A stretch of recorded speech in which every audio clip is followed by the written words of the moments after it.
Hello everybody, Angels here and welcome back to DANDADAN episode 2, in which I don't actually know what's gonna happen. The ending of the first episode kinda makes me believe that we're gonna chase after Turbo Granny, like straight up. But I'm not sure if that's gonna be a good idea. I don't know, maybe they're gonna stop by at least to get some clothes, right? That would be kind of prudent, don't you think? So I don't rightly know where today's episode is gonna go. We'll see, I guess, about that. What happened in a previous one? Maybe let's start with that. I guess before that, maybe just a little bit of housekeeping. I guess it's autumn. Yeah, autumn, not quite winter yet, but I'm usually very low energy during this, like, fall and winter and seasonal depression, that kind of stuff. So if I seem drowsy to you, that's probably because I am, because this sort of weather is absolutely doing me no service. So terribly sorry for that if it happens to be the case. If not, if DANDADAN makes me actually feel alive for a little while, well, hey, all the better for all of us here, right? Right, so, with that out of the way. In a previous episode, we were introduced to a couple of individuals, one Ken Takakura and one Momo Ayase, who are very different, but also very similar in a way, right? They are very different in that Ken believes in aliens but doesn't believe in ghosts, while Momo believes in ghosts but doesn't believe in aliens, right? Two completely opposing worldviews, I guess you could say.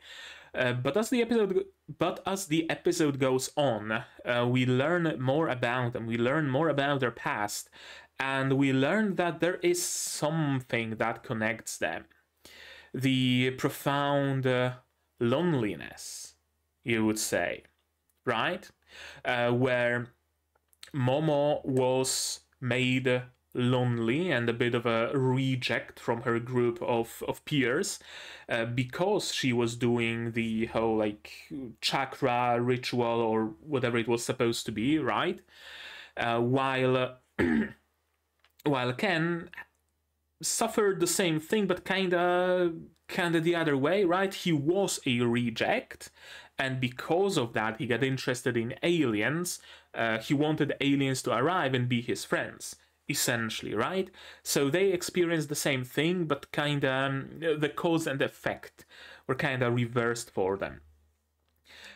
So they meet, they bicker for quite a while, and they decide that Ken is gonna go to a haunted place and meet a ghost and tell Momo that, yes, I'm sorry, ghosts actually exist, while Momo is gonna go to a place that is supposedly being visited by aliens often, and she's gonna see for herself that aliens actually exist. As it turns out, both statements can be true at the same time. Because Ken indeed finds a ghost, one Turbo Granny, or Turbo Baba, as she's noted on the list of characters, who steals his... how did she call it? I forgot the specific name that she used. Wang, I think, maybe. They usually just generally call it a banana. Right, so he got that stolen from him. He didn't even get to suckle on her teeth, so not the best trade, I'd say. Meanwhile, Momo met the aliens from Serpo, I believe, right? Something like that, wearing this like human adjacent skin suits. They strapped her in a chair, and they wanted to reproduce against her will, which is commonly deemed not a very good thing to do.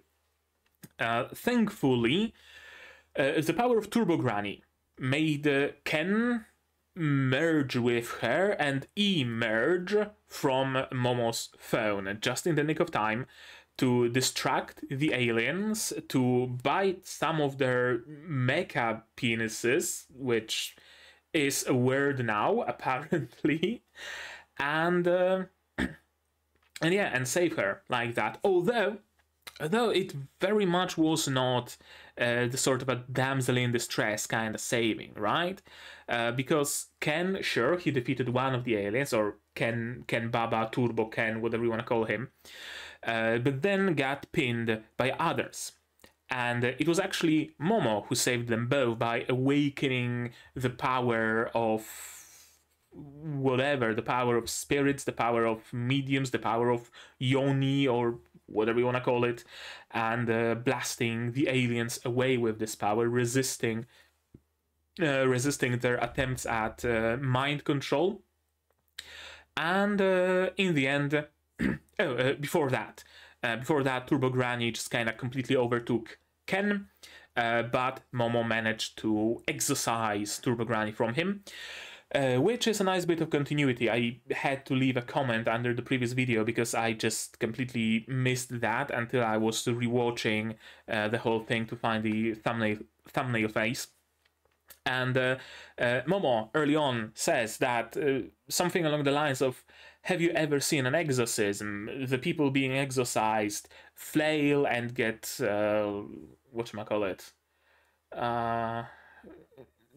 behave widely, and they get shivers and flail around and shit like that.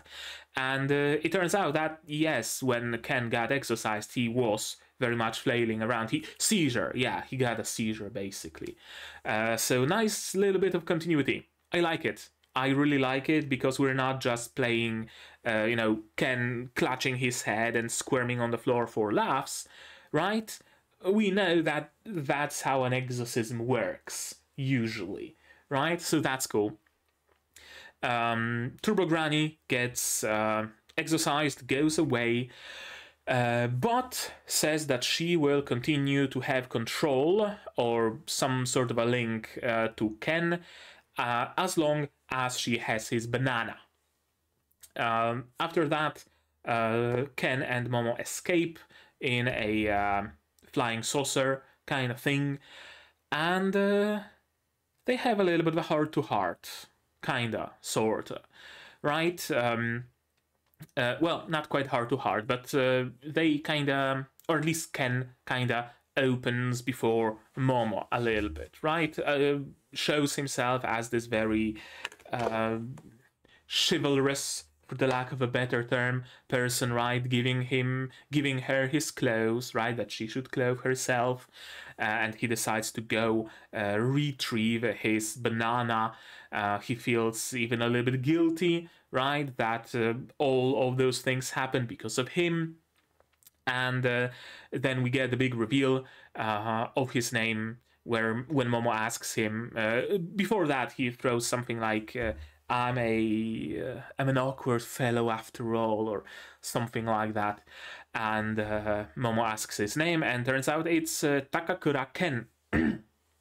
Which, by the way, is something that didn't quite land that well with me, the name Takakura Ken, right? The whole time I was suspecting that he himself might be some sort of a hidden celebrity. Maybe he's a child celebrity, but he wants to live a normal life, so he, gets a bowl cut, wears glasses, and is just a normal dude at school. As it turns out, Takakura Ken is an actual actor, very grizzled, scruffy actor in Japanese cinema, basically kind of sort of the equivalent of Clint Eastwood. And that's the kind of a person that Momo is madly in love with, or admires at least a lot, and it turns out that, hey, Takakura Ken is right in front of her. Not quite the same. Not quite as manly, maybe. At least not in appearance, but in behavior. I mean, he was very courteous, right? He also was very brave, and he did the whole I'm an awkward fellow after all, which apparently is also a famous line of Takakura Ken from, I believe, one of the commercials that he did. I think something like that.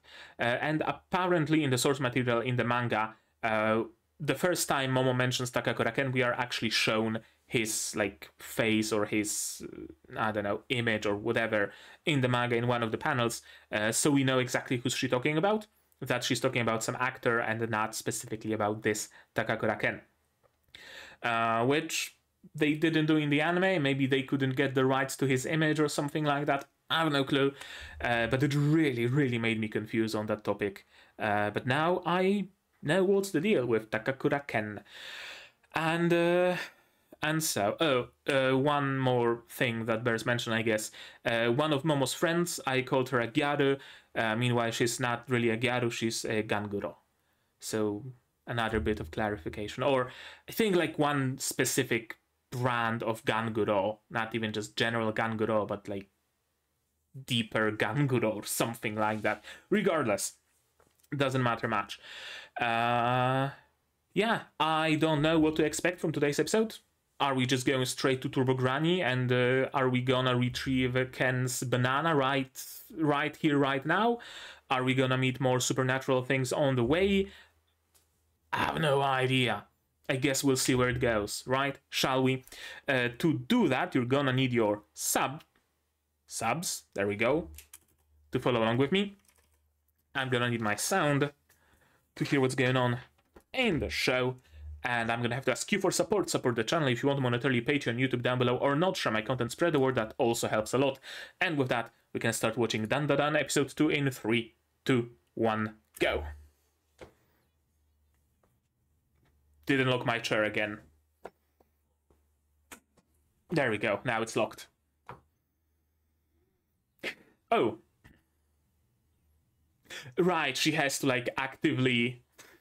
No weenies to gobble, I'm afraid. Yeah, she has to like actively keep him from being possessed.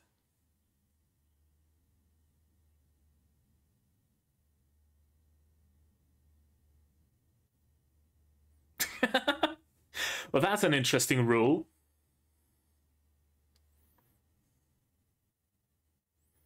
How's this event gonna be portrayed in the media, I wonder?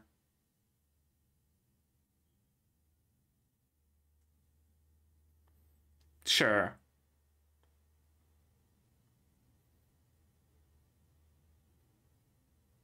Yeah.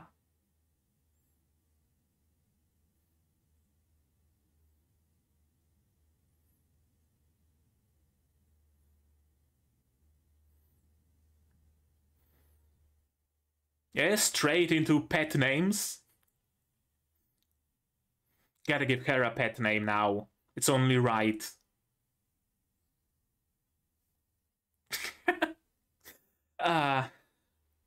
Amazing.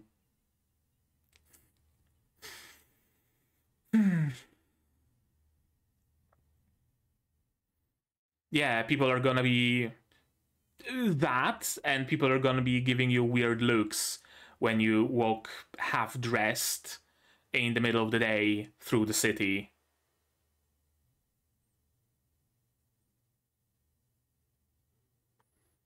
Yeah, probably gotta do something about it. I don't suppose you have many, like, male clothes at your place, though, so... I mean, dress him up in a skirt, why not? You could always claim it's a kilt, right?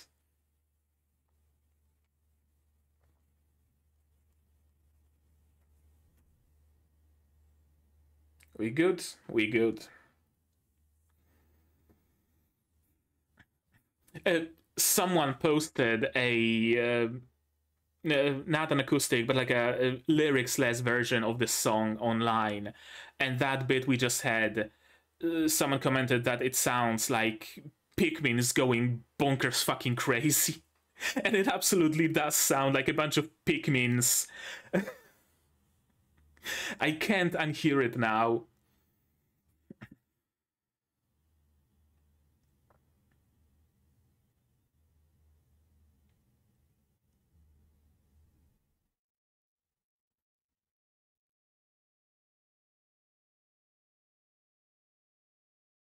I really like this opening. I mean, I like Creepy Nuts in general. Most of their songs. So what's another one, right?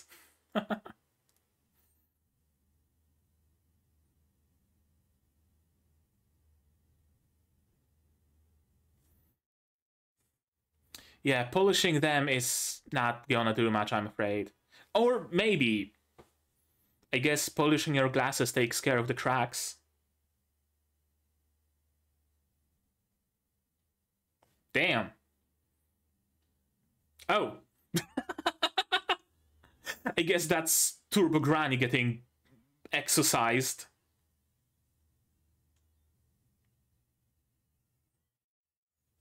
Telekinesis. Nice. I don't think it's like physical flame. It seemed very magical, spiritual.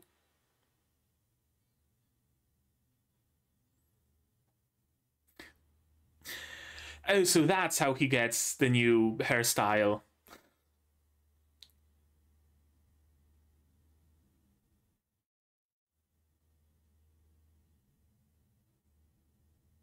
Sure, no problem.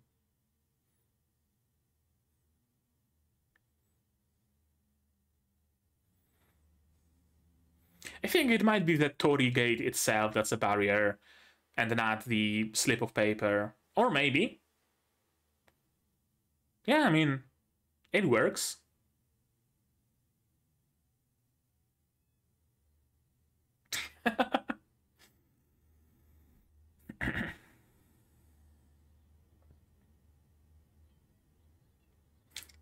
Yeah, I'm gonna do something with his clothes and something with his hair.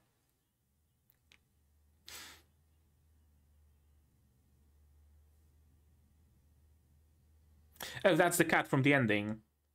Apparently, the ending condenses like all of the extra chapters from like the entirety of manga until this point, and those extra chapters are those like misadventures of this Manekineko. Another cool thing. That's a very girly room. I mean, she is a gyaru, so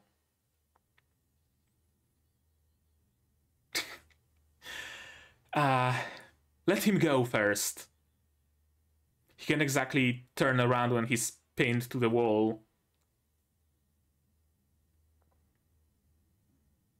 Yeah, we good.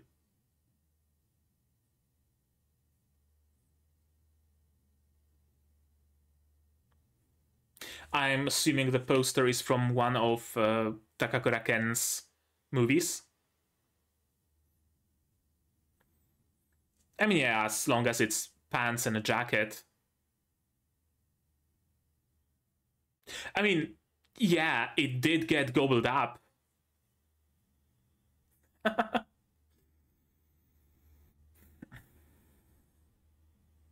So is he like a Ken doll? Or are the balls still hanging around?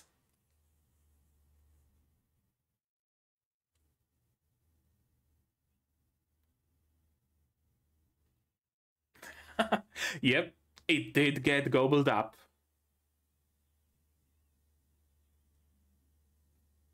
True.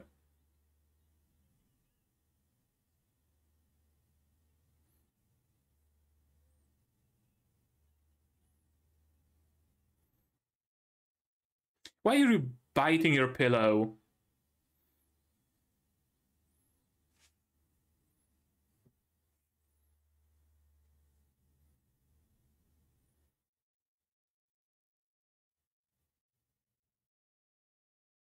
What kind of chance? Oh, yeah, I mean, sure. Makes perfect sense, actually. She was the first person to show him any sort of friendliness. Yeah, actually makes perfect sense.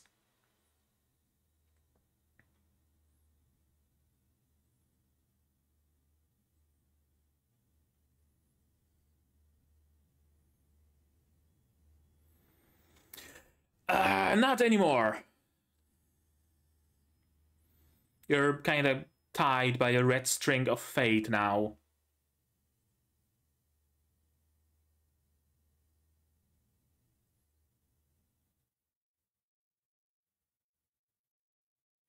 too self-deprecating. And that, sure.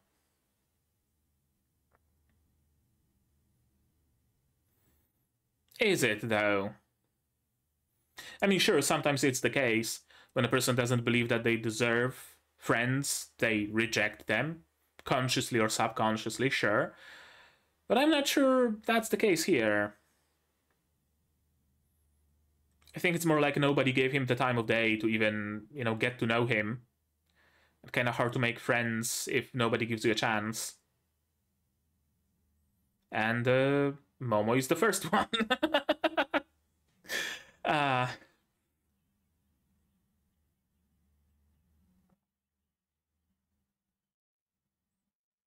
Granny's home.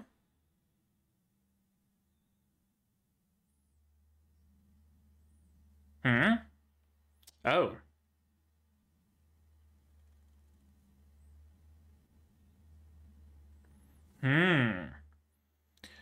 And the other for ghosts.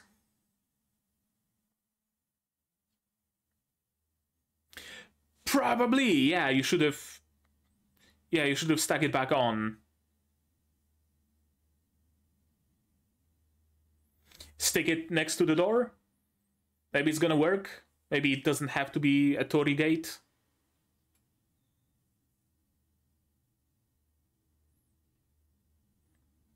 Also, does the barrier only work where when you pass it, or does it work on everything within the bounds?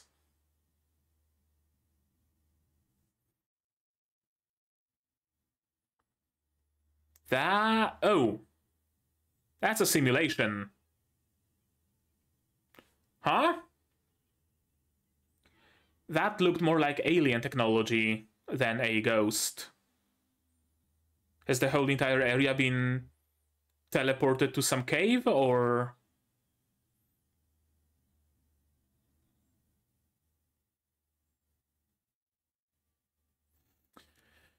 Or has it been like that all the time? Like, removed from time and space, or whatever. Blood? Yeah, it's blood.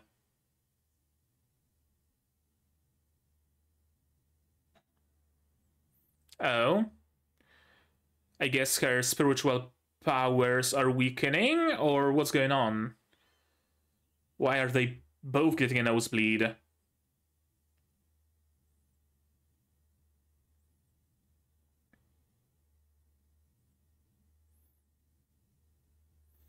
Just a generic hurt in the air, or whatever this is.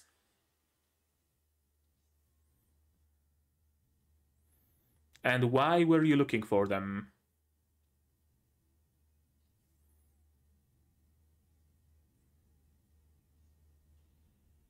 What kind of promise? A promise the grandma made at some point, or...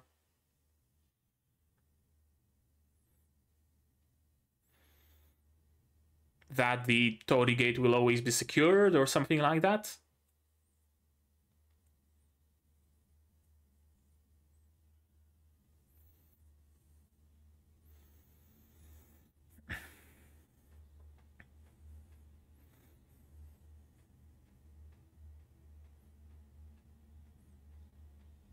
I love the black and white, by the way.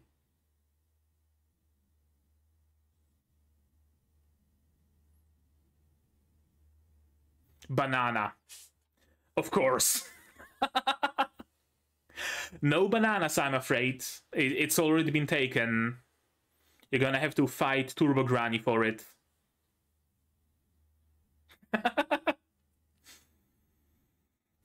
No, I don't think that's an alien. Or maybe? It looks very, like... Oni... Well, not quite Oni-like, but like yokai-like, right? With the... Not quite an obi, right?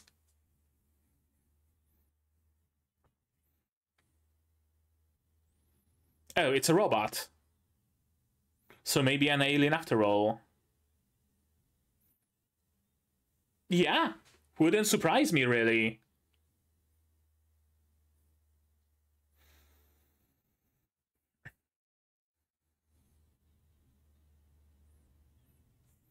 Let go. Let Turbo Granny duke it out with whatever this thing is. Let them fight for the banana.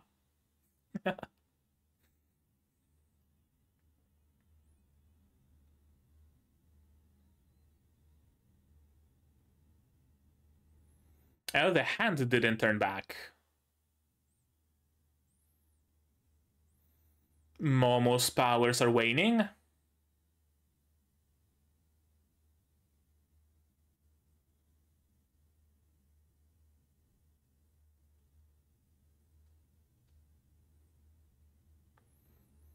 Gonna use this strength to fight. Right? Something like that. Yep.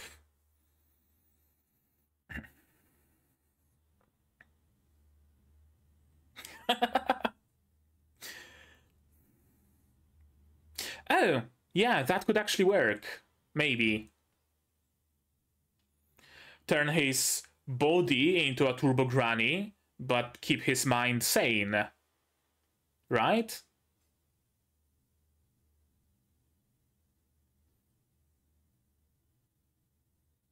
Yeah?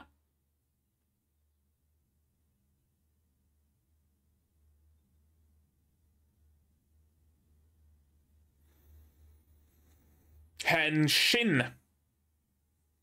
Oh, nice bit of color.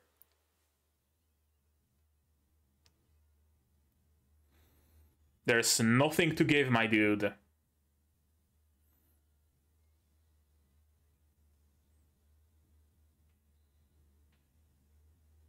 Damn! That's a good look. Yeah, it really seems like a full merge with Turbo Granny.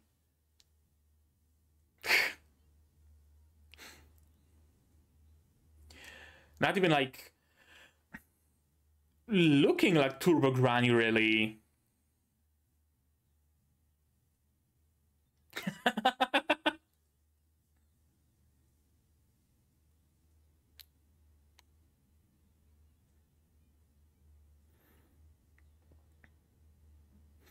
I love the music, by the way.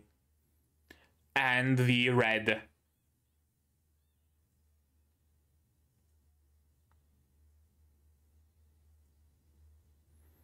Cut clean off.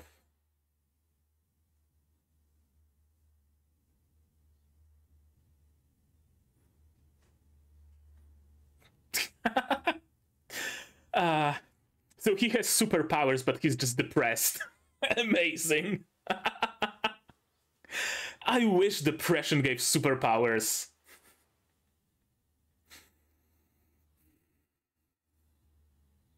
Oh. And also puts a strain on the body, probably, doesn't it?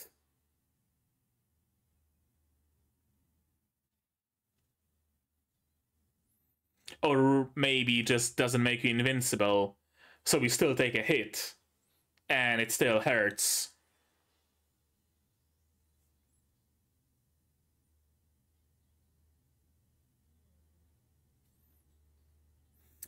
Yeah, okay, that's cool. That's a really cool limitation to his power, actually.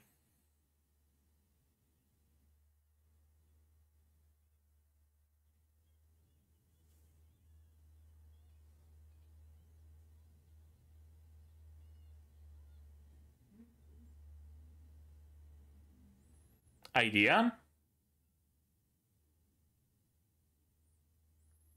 Yeah, I mean, seems to be. I mean, technically the fingers did touch the ground, so...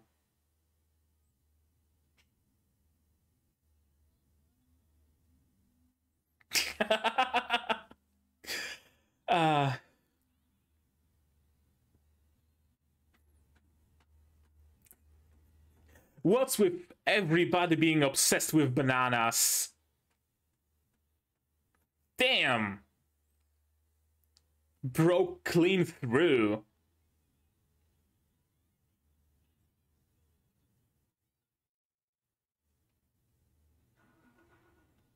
And it lost.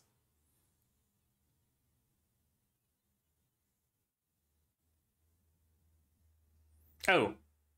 Or it sprouts new legs. Sure. I mean, it is an alien yokai thing, so of course it would be able to manipulate its body. And that's not something survivable, I'm afraid.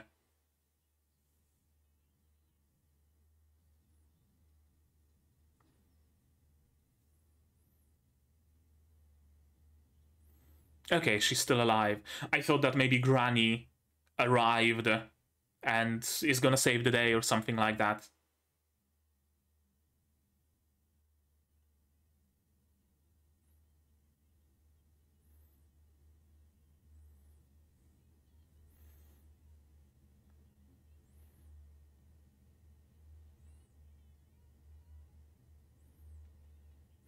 Yeah, she's really hung up on cheating, isn't she?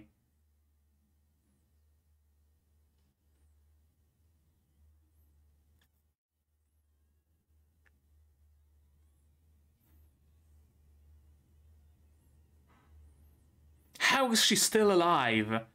The power of chi or something? Oh, she wanted him to dig past the Torii gate, didn't she? Yeah. Now activate the barrier. Yeah.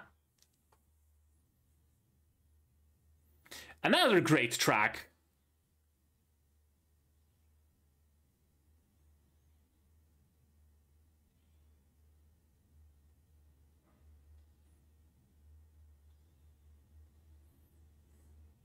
And just like that.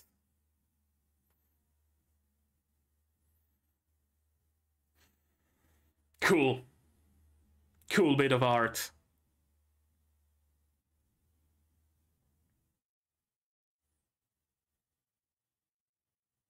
And we're back to real world. Nothing's been destroyed.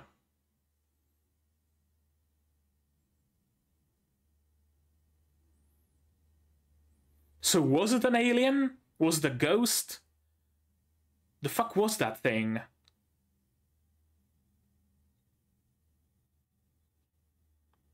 Yeah, don't get distracted.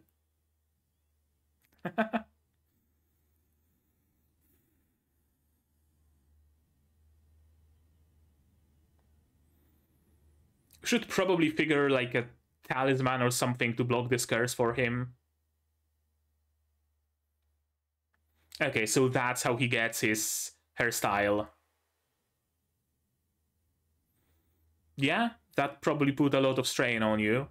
Understandable.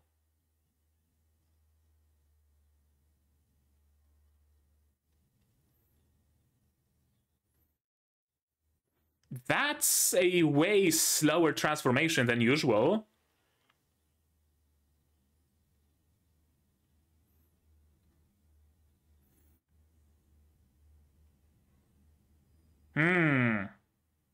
Cut.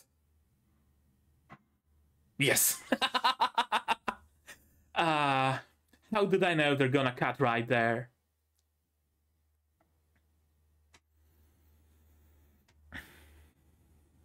Yeah, the misadventures of this mannequin Echo are apparently like extra. I don't know if it's a yonkoma or an extra page or extra chapter or something for every volume.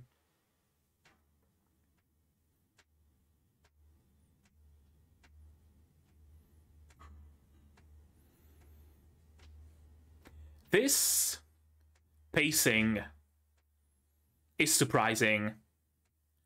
For a show that's gonna have 12 episodes.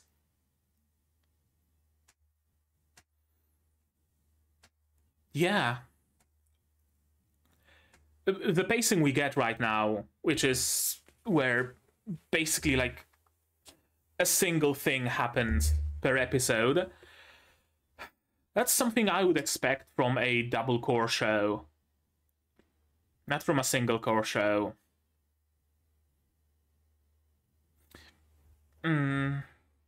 Has season 2 been announced, I wonder? Something rings a bell.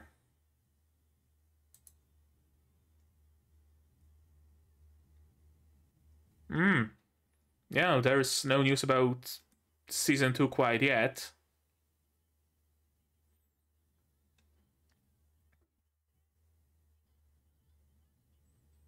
Granny versus Granny, sure. I'm down. Yeah.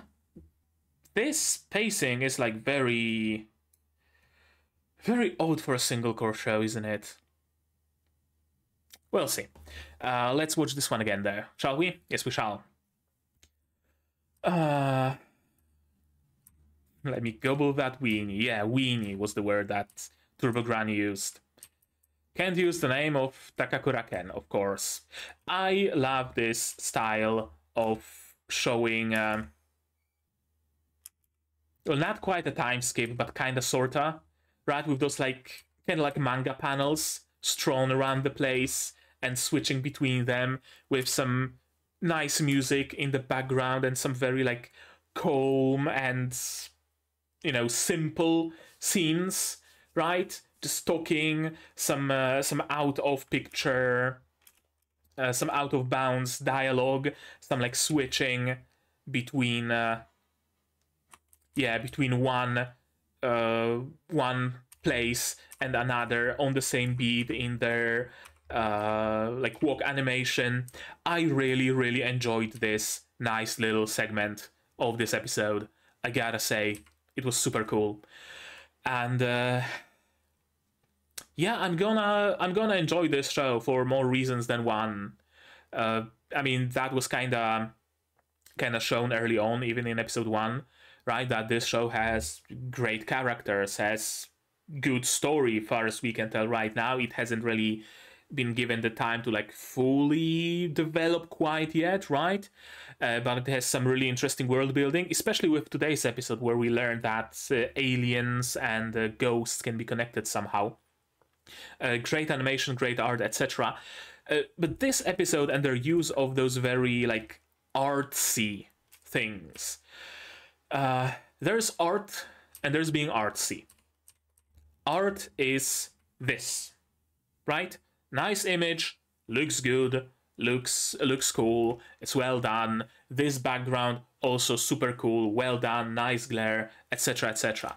Being artsy is taking art and making art with it, in a way, right?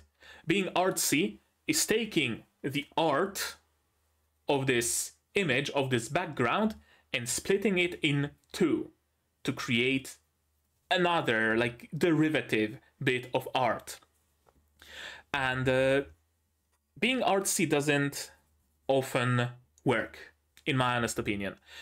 Very often, people, be it anime creators or manga authors or whatever, or just online artists, whatever, it doesn't matter, are trying to be artsy for the sake of being artsy.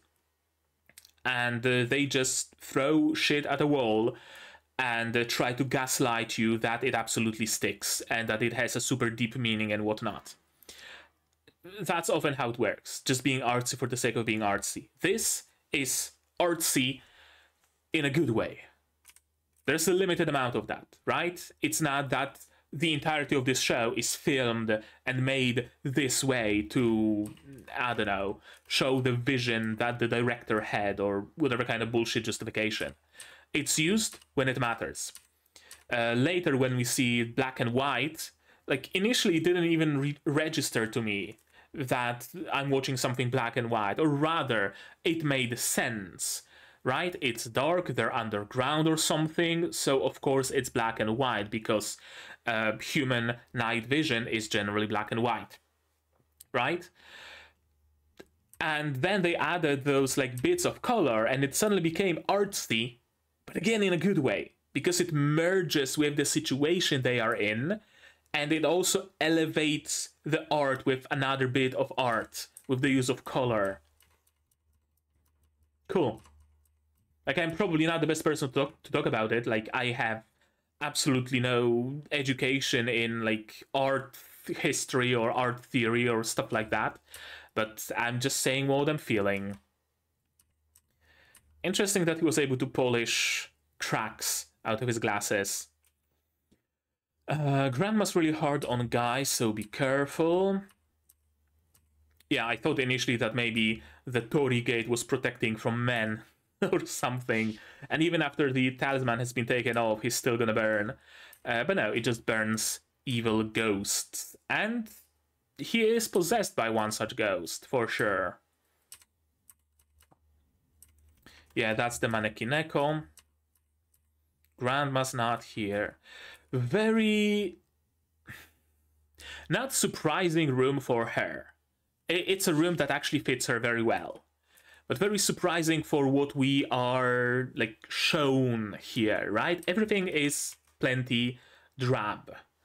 It's some old wood, some plain concrete, some, like, dirty, well, maybe not quite dirty, but you can tell that those are very old walls, very old wood that's, like, chipped at some points, and just regular classic tatami mats and hardwood floors and whatnot. There's even a chip in the wall here, like here you can see it, right, on the left side.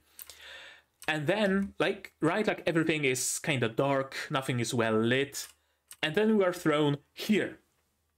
Which, first reaction, whoa, shit, that's surprising. But then, your, like, conscious mind kicks in, and I don't know, noticed or told myself or whatever that no, not surprising actually. It's surprising in the setting, but not surprising that it's her room. And that was my initial reaction. But in retrospect, no, it actually fits her very well. She is one of the gals. She's not like full-on Gyaru or Ganguro or whatever, but she definitely is one of the gals at school. So leopard print everything and lots of pink and stuff like that fits her perfectly. There's a puffy jacket on the left. Nice contrast though. Those like classic movie, like black and white movie posters with, I'm assuming, Takakura Ken. There's some role as a samurai, another, I don't know, gruff old man. Cool bit of contrast in that. Lots of books. So she's not a stupid gal. She's not a stupid gyaru. I don't know if she maybe took this style to fit in. I would be kind of interested to hear more about it. How did she manage to find a group of friends in the end, right? Because she did, after she stopped doing the, like, ritual thing. I wonder if she course-corrected and swerved maybe, like, super hard into trying to fit into a group. I don't know. Or maybe that's just her style. I mean, that's perfectly valid. Absolutely. But yeah, interesting. More posters of Takakura Ken. Turbo Granny was saying that you're cursed because your weenie has been taken. And yeah, it actually has been taken indeed.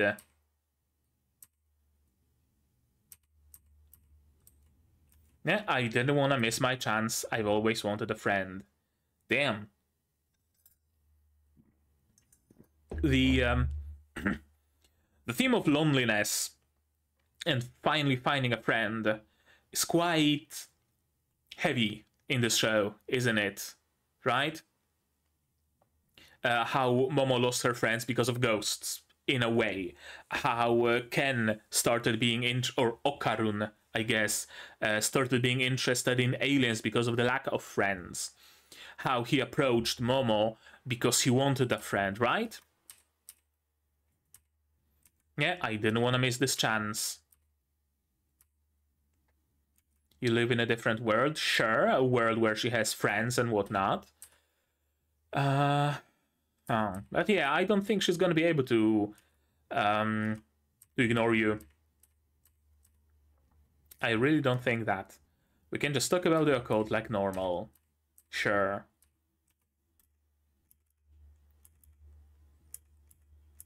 Yeah, great, great animation. I already talked about it in episode 1, but animation is the best when it's unconstrained from physicality, right? When you kind of stop worrying that, oh, if the character here bends too much, they're gonna topple over. No, like, if it adds something to the scene, have them bend so much. Have them squish and stretch and contort in all sorts of ways. Because it makes things fun. And I'm super glad that this show very much understands this rule and this assignment.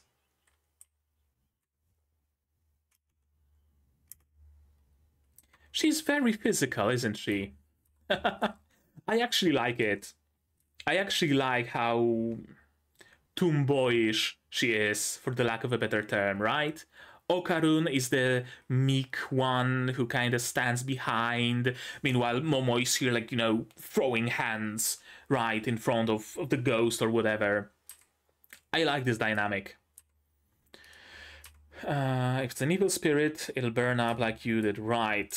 Yeah, or maybe you could just stay at home. Like, presumably, the house is also protected from spirits. I don't think Granny would be a person who just protects the plot and doesn't protect the house itself. So you're probably safe staying inside, but of course they made the choice to go out and to turn the Torii gate on. Now this is interesting, because this is a very alien effect. Not something you associate with spirits, is it? Right? Similar effect was shown on the what was it, hospital, school, whatever, where Momo met the Serpoyans, or whatever they're named, right? Similar effect was shown on the flying saucer as it decloaked, and similar effect is shown here. At the same time, though, someone rang the bell for evil spirits. So, are aliens evil spirits? Are evil spirits aliens? Are they one and the same? Or are they two sides of the same coin of supernatural? And the Torii gate doesn't protect specifically from ghosts, but protects from supernatural. And the doorbell also works for supernatural and not just ghosts. Maybe. I wonder what actually happened here, though. Like, have they been teleported underground? Has it always looked like that? Have some random walls been erected around them? Like, what's the deal here? Like, it's super cool, but make no mistake, but I'm really interested in learning what the flying fuck actually happened. I really like it, though. Like, things happening completely out of nowhere, seemingly. It's very, whatchamacallit? Very, like, cosmic horror-y in a way, right? Where, like, Lovecraftian in a way. Or like something from a Junji Ito manga, where one day the residents of a city woke up and the city has been surrounded by a concrete wall that reaches all the way to the sky, and it has no end or whatever, and people inside slowly go mad, or, you know, something like that, right? Nobody knows what caused it. Nobody knows how it happened. Nobody knows how the holes in the rock face of, what was it, Amagara Falls, something like that, appeared, but they did, supernaturally, and there's no explanation. And this is giving me those vibes, right? Huge slabs of concrete or a teleportation into the underground or whatever happened, and we don't know how, we don't know why, we don't know, was it a ghost, was it an alien? No idea, but it did. Cool. I like it. Also, I just noticed the descent into black and white is gradual. It didn't just switch to black and white, which is, I think, why I didn't perceive that switch, right? Because colors are muted here and darkened, yes, but there's still color. There's still a green tree. There's still red roof. There is a bit of teal on the left. There's more green, right? There's some teal in her earring still. And then the fog arrives, and the fog just makes everything black and white, completely, without any color. Yeah, cool. Very cool that they did, oh, sorry, a very gradual switch to black and white. You're evil people, you broke the promise. What kind of promise, though? That's the question, isn't it? Give me your banana organ. Why are banana organs so important to both ghosts and aliens? Assuming still they're not one and the same. Actually, do I have it noted anywhere that ghosts and aliens are one and the same? No, I don't.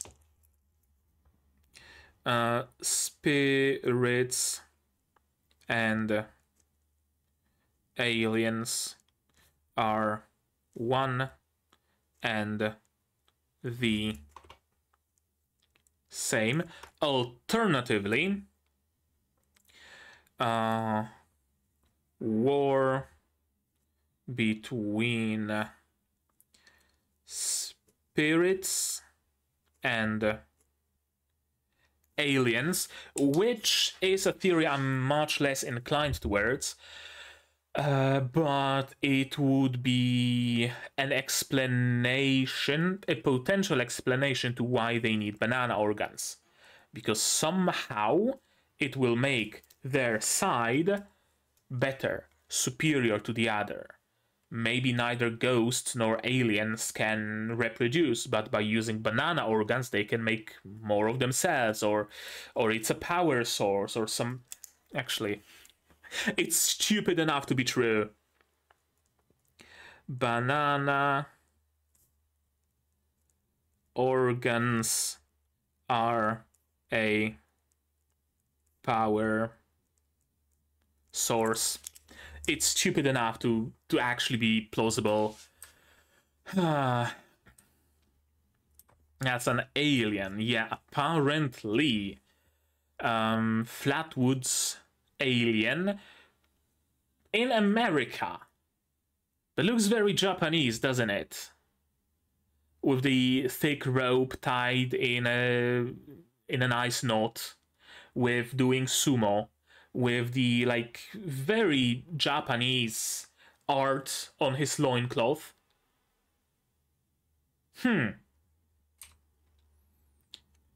Okay, so they've been like separately sighted in Yamanashi. I wonder whether it's another kind of an alien, just like Serponians are from Serpo. This dude is from Aldebaran 7 or whatever, right? Maybe. It has some of those... Yeah, this is a very good point. You're saying a chime specifically for ghosts reacted to an alien. There are studies that say people who see spiritual phenomena often see UFOs as well. There is a connection. There absolutely is a connection between UFOs and spirits. I just can't see it.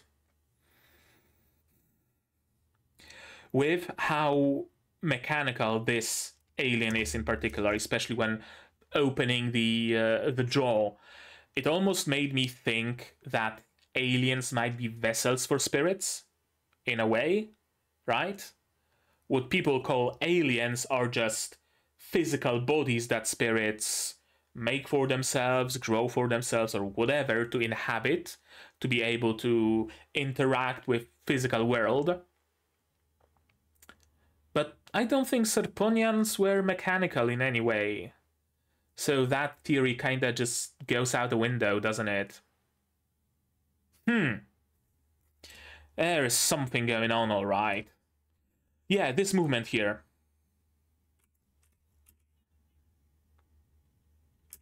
Right? You can hear springs. You can hear metal. This thing's not organic. So either some sort of an exosuit for an alien, or an artificial body for a spirit, or something like that. I've no fucking clue. Also, what was that about a promise? None of them promised anything to anybody. Did Momo's grandma have some sort of a deal with spirits or something like that? I've no idea. Yeah, bits of red already started appearing. And idea, what if we can use the power of Turbo Granny to our benefit? Release just the physical curse, keep his mind intact. Gotta give it your best shot. And we get a bit of a henshin.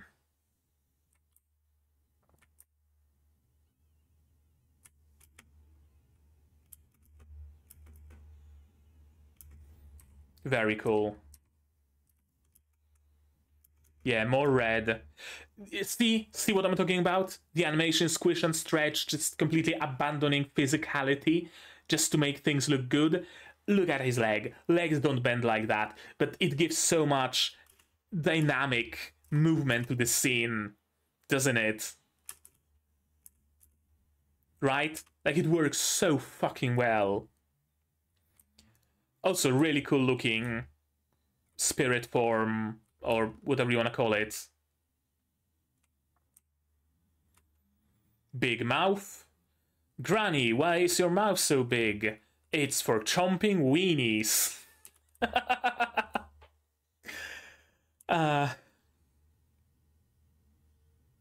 Brimming with power but totally depressed. I wonder if that actually has some sort of a significance. He merged with Turbo Granny, but at the same time he doesn't look like Turbo Granny. Like, he has some characteristics, like white hair. But that's basically where it ends. And I guess the mouth, a little bit, I guess, reminiscent. But aside of that, he doesn't look that much like Turbo Granny. So it really seems to be like a full and proper marriage of human and spirit, rather than human taking a spirit form. I wonder if the depression maybe comes from Turbo Granny. Like, spirits' dopamine receptors only react to banana organs, and banana organs are their antidepressants. Again, stupid enough to be true.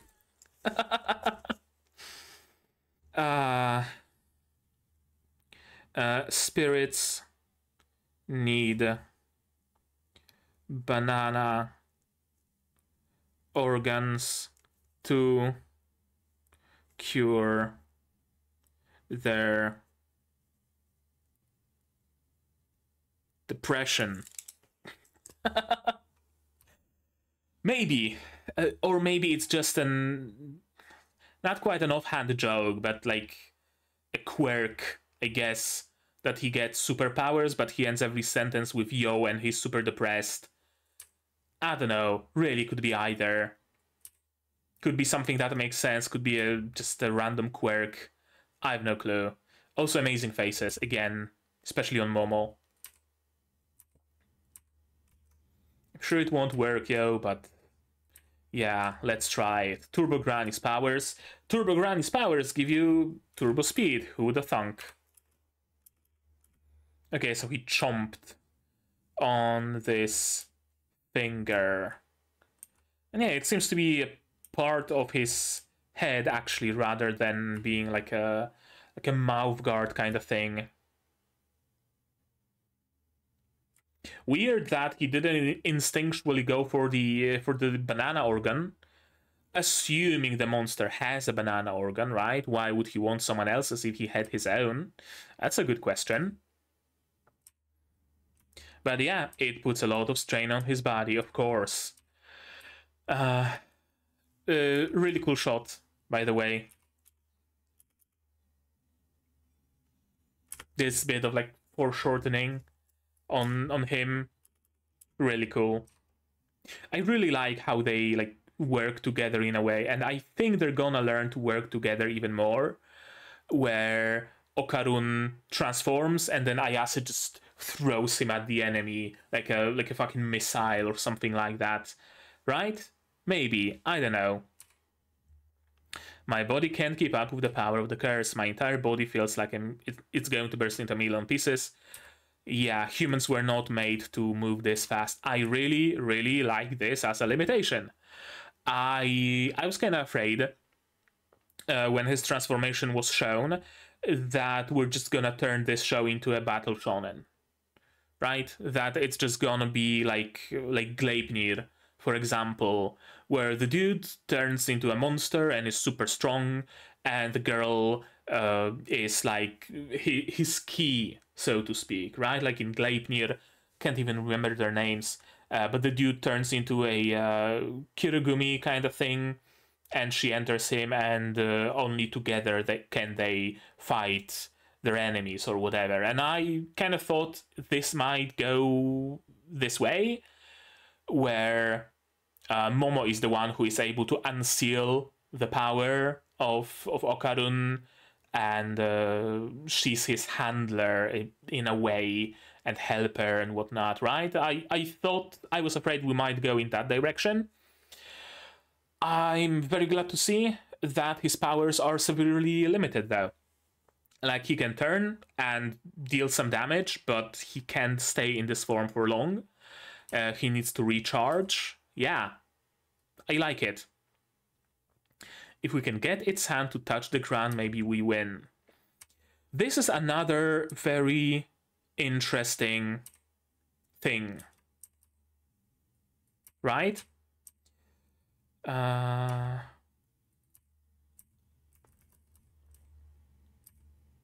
Yeah, this is a very interesting thing.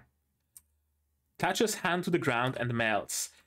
This is something that would work on a spirit. Absolutely.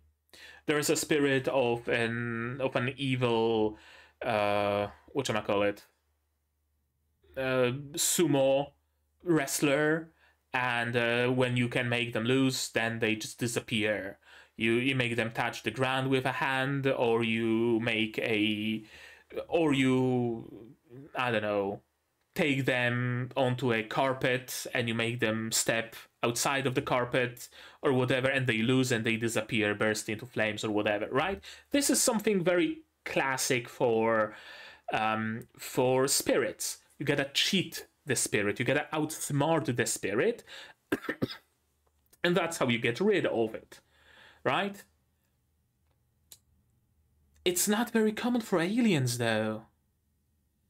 Aliens are very, like, ultimately rooted in reality much more than spirits are.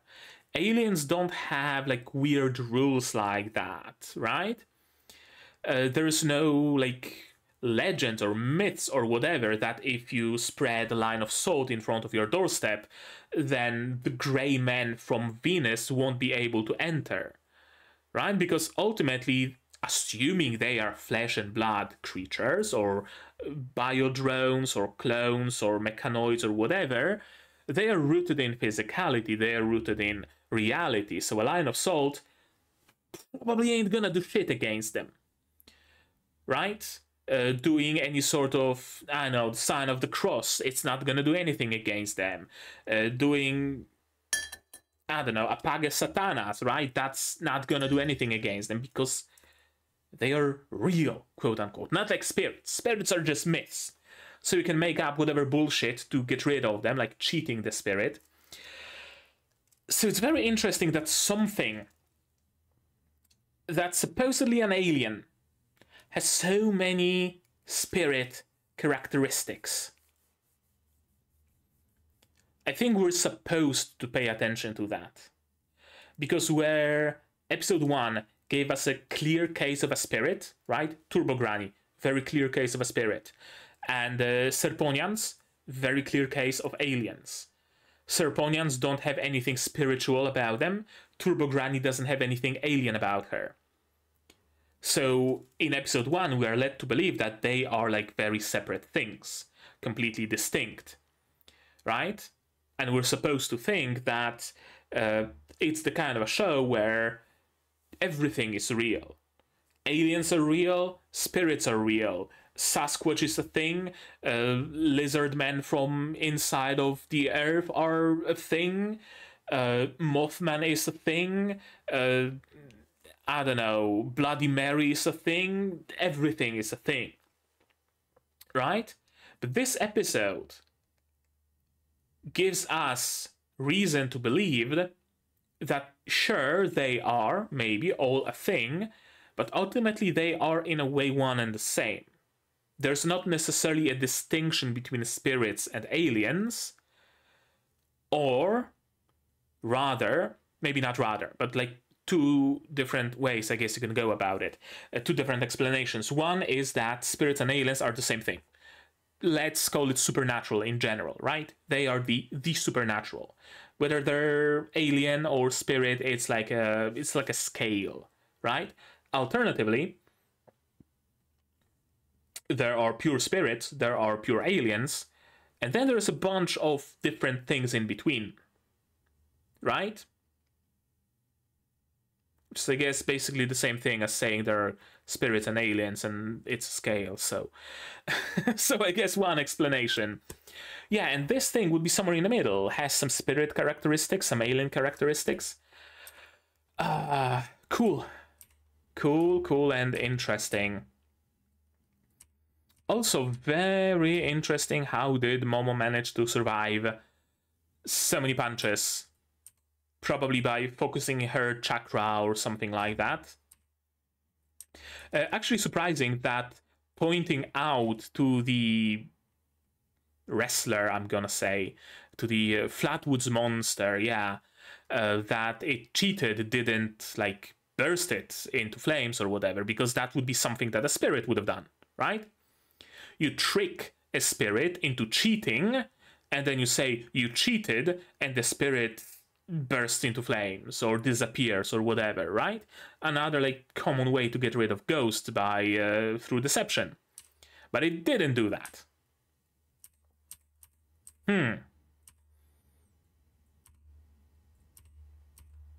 This is fine, because if I'm this deep, yeah, outside of the Tori gate. So she grabs Okarun, grabs the whatchamacallit, grabs the talisman, slaps it on, and that's how the monster gets defeated. Cool. And there's no damage, so it really seems like they have been pulled into some sort of a parallel dimension, pocket dimension, something like that. So we're like adding another whole thing on top of aliens and spirits, parallel dimensions, or whatever.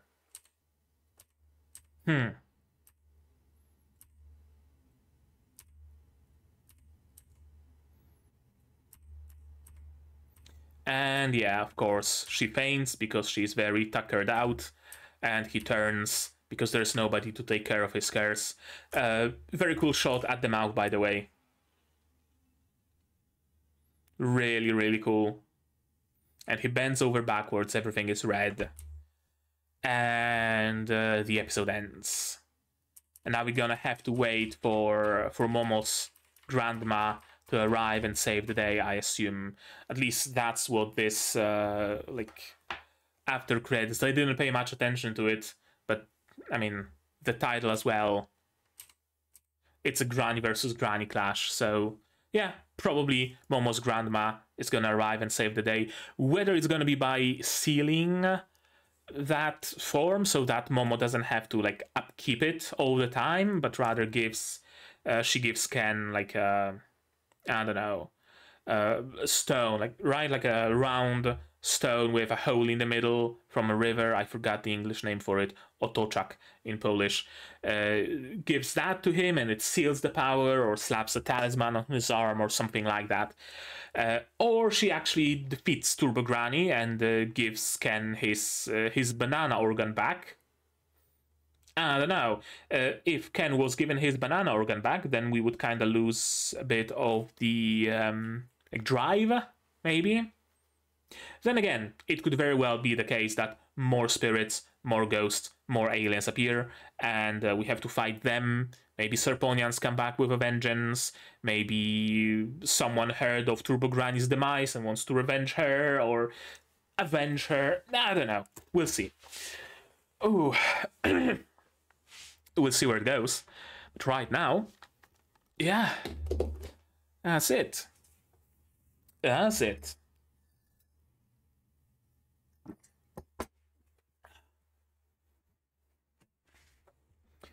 Very good episode.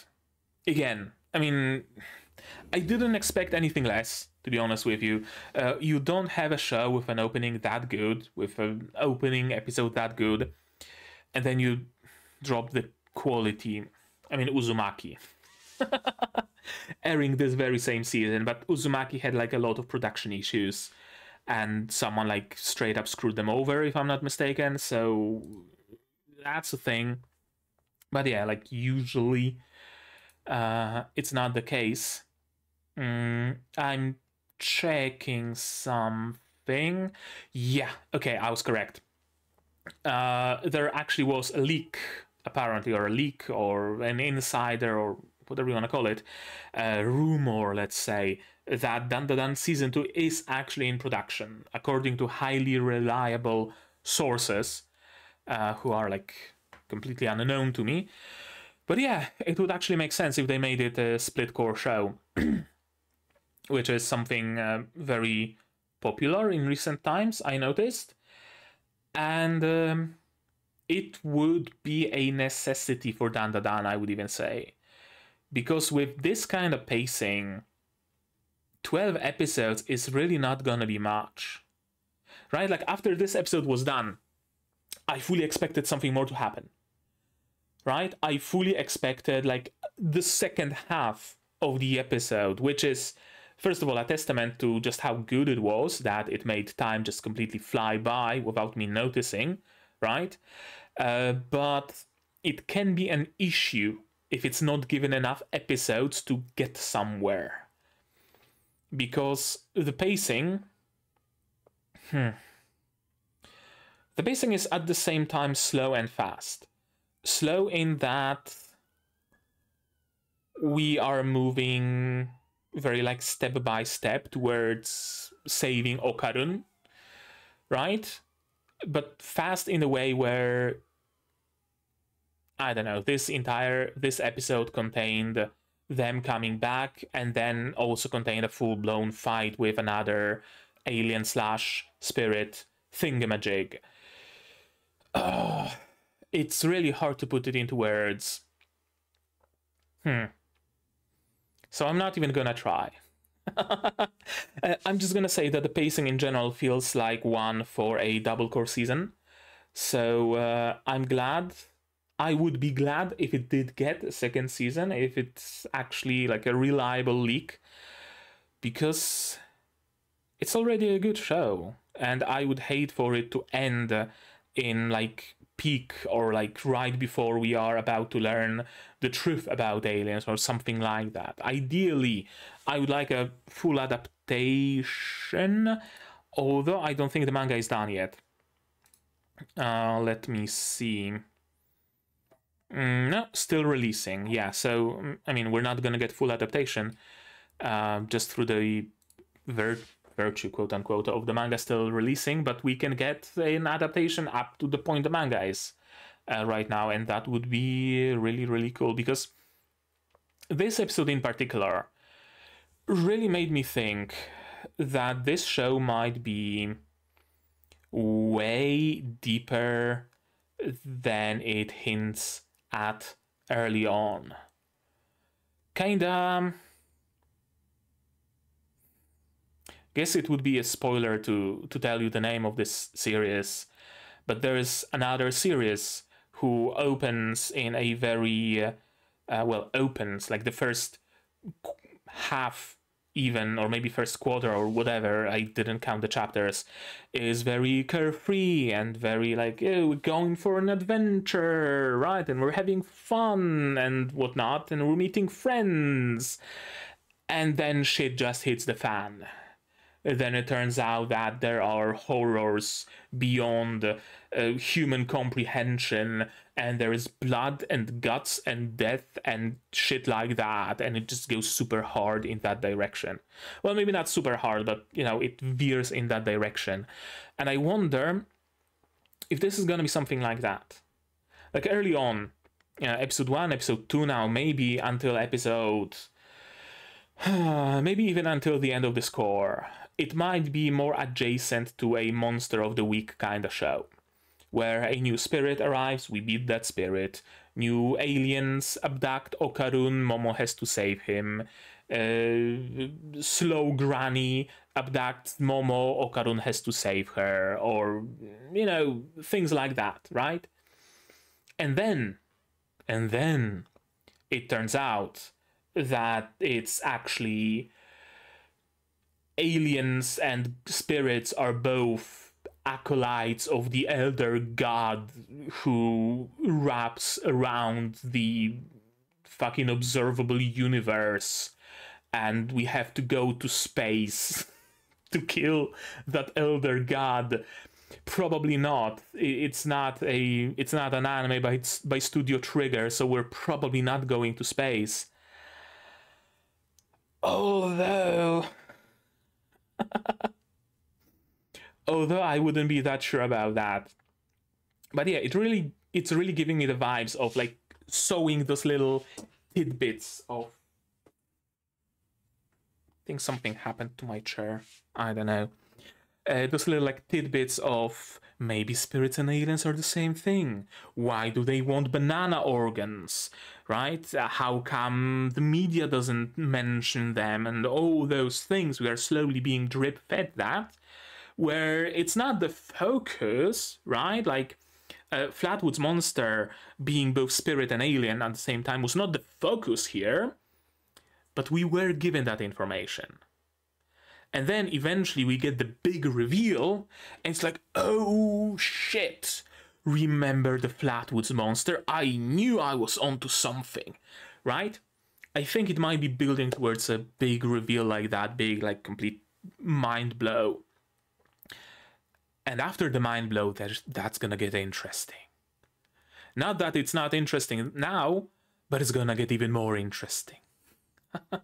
At least I suspect that's the case. We'll see what it is, really, I guess, in the future. I'm having lots of fun with this show, for sure, and I'm gonna be waiting with bated breath for more. That's also for sure. But right now, I'd say that's gonna be it from me for today. But maybe you guys have something more to add on the topic of this episode, my reaction, my theories, stuff like that. If so, say so in the comments down below. No spoilers, I beg of you. Spoilers can go to my Discord if you'd like. It's a safe place to discuss them. Like this video if you liked it. Subscribe to be notified of future videos, not only DANDADAN, but also Mecha Ude, Stories of Girls Who Couldn't Be Magicians, and plenty others. Arifureta Season 3,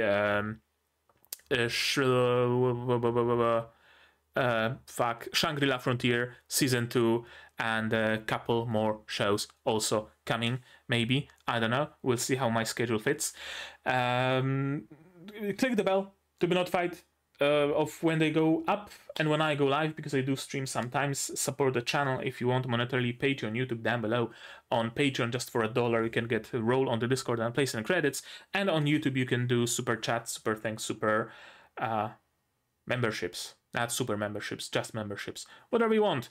And if you don't want to spend any money whatsoever, you don't have to. Share my content, spread the word. It costs you absolutely nothing and helps the channel a lot.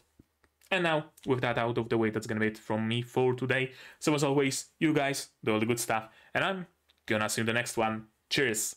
And here's my wonderful Patreons. QB, Zarene, Yukiale, Dr. Watt, Akamazar, Marsh, Fassel, and Hans Peter. And you can join them if you want without having to be chased by a Flatwoods monster.